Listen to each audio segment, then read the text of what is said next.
Hello YouTube. Robert Alvarez, the Psychic Witch, also known as Mr. Lighting on a Fan. Hello to all of you in YouTube land. Right now the time is approximately 4:14 p.m. Eastern Time, and the date is Sunday, November 8th, 2020. The moon is waning in Leo, and the sun is transiting in Scorpio. Although I'm already looking forward to the sun's transit in Sagittarius. That always serves me well. But anyway, so I am happy to do another video in this more than a walkthrough series of videos, one of several ongoing videos that I'm doing lately. And this one is the next card in the Pride Tarot, a collaborative deck, which was published by US Game Systems in April of this year, 2020. So first, I'm going to have my awesome audiovisual person do the first of several close-ups in this video. We're going to start with the cover of the box. This box has gotten a little more beat up. I am definitely putting out feelers for a rainbow tarot bag, one that will house the rest of the cards. And now I'm going to do a close-up of the card we're going to be focusing on today, which is Trump 17, the Star, illustrated by Hannah Fofana. I hope I'm reading this font correctly, but yeah, I think it's. I'll reconfirm that when I read the artist's bio. But yes, so I'm going to have my awesome audiovisual person first do a close-up of the back of the card design, which I love. It's such a beautiful back of the card design. The only issue I have with it is that I cannot tell, looking at the back of the card, if it is upright or reversed. I don't know if you see a change in the design, but when I've looked at it, it looks the same upright as it does in reverse.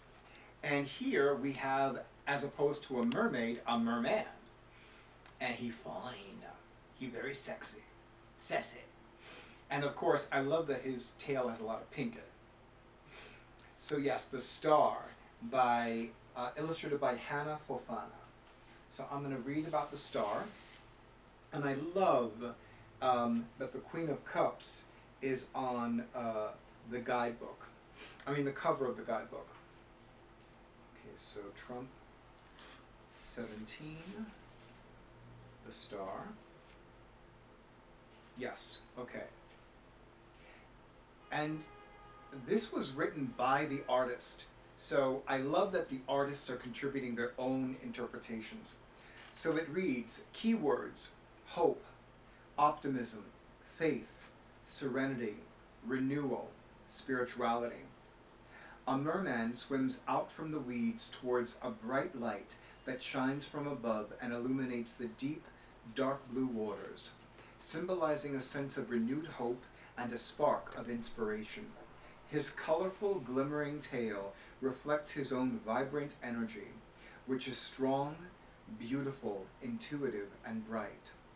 This card is a positive sign of a bright and hopeful future.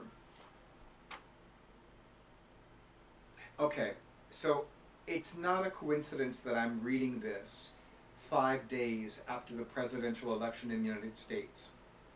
I'm just going to go with that. Wouldn't it be funny if Joe Biden is an Aquarius? The astrological association with this card, by the way. Anyway, this card is a positive sign of a bright and hopeful future. Even when you are down and at your most vulnerable, let the light inspire you and guide you through the roughest times. Let it remind you of how powerful and beautiful your own intuition and strength can really be, and how powerful and beautiful you are as well. So, let me read the artist's bio. Let me make sure that there isn't a bio for this artist. There is, okay. I know it only happened twice, but it was like, oh my god, there are two artists who are featured in this tarot deck whose bios are not in the guidebook. So, it's like, you know, I get a little nervous before I do that. Anyway. As a graphic designer and illustrator with a lifelong passion for all things tarot, I have recently discovered that my love for creating tarot card artwork is the perfect outlet for combining my passions. I strived for my first and hopefully not last deck, the Field Tarot, to be diverse and inclusive. So was thrilled at the opportunity to be a part of the Pride Tarot deck and support such a great cause. The star has always been my favorite card in the deck. As an Aquarius, I resonate so much with the meaning and symbolism behind it. My vision to have a male shown for both a card and a mystical creature that typically features a woman felt fitting for the initiative behind this deck. And there is a website and there is an Instagram. So I will definitely have both Hannah Fofana's website address, which is a .com, and the Instagram page for Hannah Fofana listed in the description box. So here's my take on the star. So first of all, you know, and because my moon sign is Aquarius, I do have an affinity with the star card. You know, the star card for me is definitely this ray of hope and this shining light. Because I'm a goddess worshipping witch, it's very natural for me to look upon the star card as the star goddess.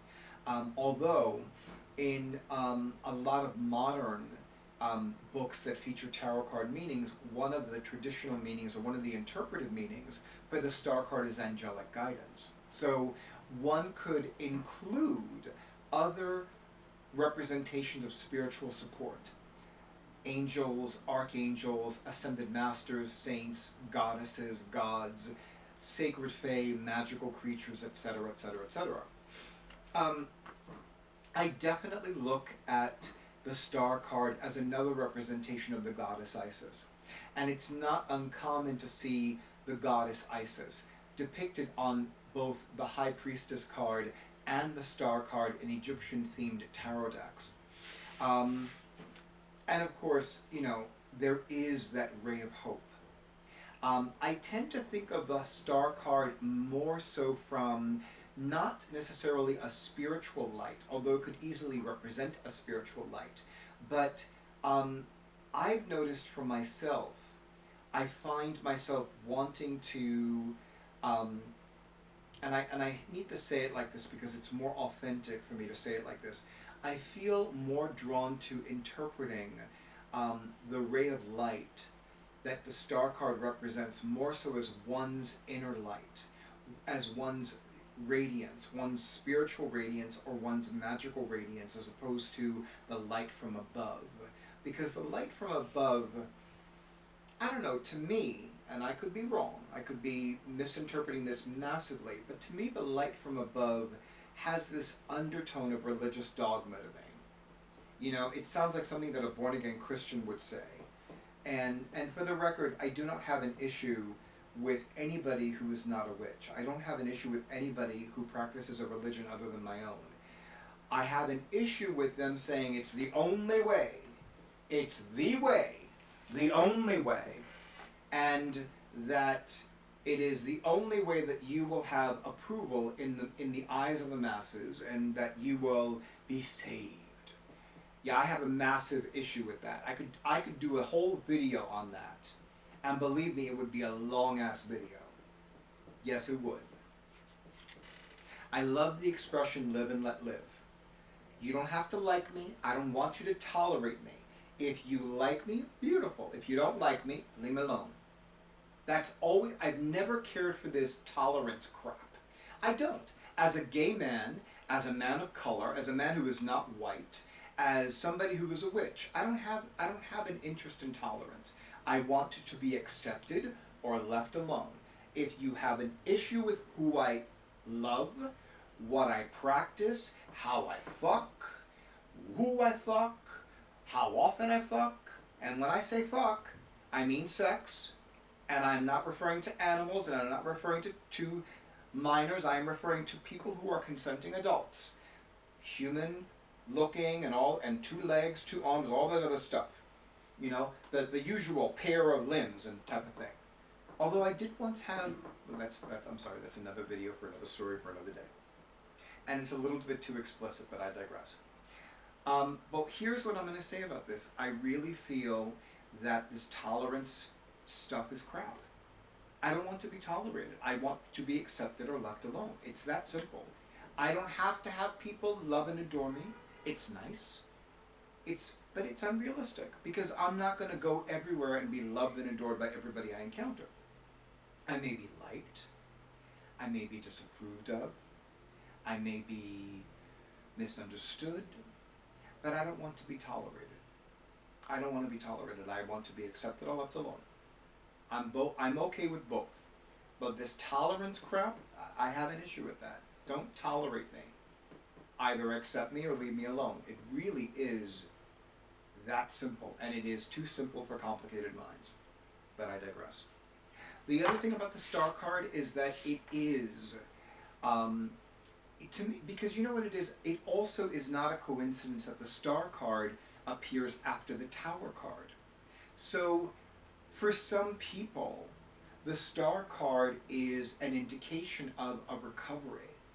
You know, it could be recovering from a mental illness. It could be recovering from an addiction. It could be recovering from a very serious physical illness. It could be recovering from a setback to a chronic medical condition. It could be recovering from a traumatic ending of a romantic relationship or a marriage. You know, but the star card after the tower card is like, you know what? You're alive, you're breathing, now let's build on that. Because to me, that is what it is. That is an indication of beginning the healing process on a deeper and more powerful level. You know, we had the tower card, we have the tower card, now we have the star card. And it's like, okay, we're alive, we're breathing, now what? What's our next step? So that's how I interpret the star card as well. Or rather the tower card that is more commonly known as the star. And with that, YouTube, thank you so much for honoring who I am and what I do. I wish all of you many blessings of love and light, prosperity and peace, clarity and illumination, hope and healing. Good night, and stay tuned for the next video.